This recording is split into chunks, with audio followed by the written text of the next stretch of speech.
what happened to you when, COVID rolled out and the mandates hit New York City public school teachers? So I was, teaching as regular, and then the mandates came out in March of, well, the lockdown happened in March of 2020, and I remember like sitting down with my cousin, my sister, well, both my cousins because they're brother and sister, and then my sister. We were just discussing if we thought the lockdown was going to happen, and no one was really sure what was going to happen.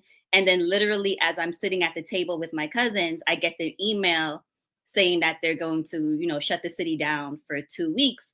And then I was like, oh, well, I guess, we're going to get locked down.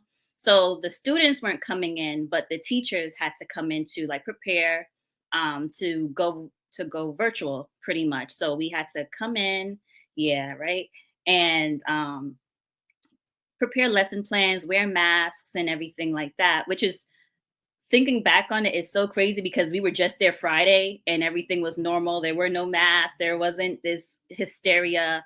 And then it changed so quickly just over the course of a weekend. I'm Oh, walking into the building and everyone is wearing a mask. No one can sit next to each other. Everyone's scared. And we had to do lesson planning. And, no one's, we never went remote before. So we didn't know what that entailed, how that will look, how it will translate to the kids. And I'm an elementary school teacher. So I teach little ones. I taught first graders. So they were only 6 and 7 years old, and also special needs, So it was very difficult. And so, keep in mind, while we're preparing to go virtual, the kids are just out of school. So there was like a whole week of no learning happening at that point in time no learning at all? at all.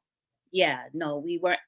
Um, that not that I can remember. I could be wrong because honestly, after COVID, like everything kind of was just like a blur. Like I kind of went into like a space where I couldn't even differentiate things, but Yeah. I could be wrong. So if there wasn't any learning at all, Mhm. no, there wasn't. There wasn't. There couldn't have been I because I believe you. I mean, I've heard that from yeah, other teachers. there couldn't have been because there was nothing prepared. We had nothing to prepare for it. Like the kids Right. didn't have email addresses yet. They didn't have a Google Classroom yet. Like we did all of Mhm. that when we came back to work on the Mhm. Monday. So yeah, that week there was no learning. The kids were just home Oh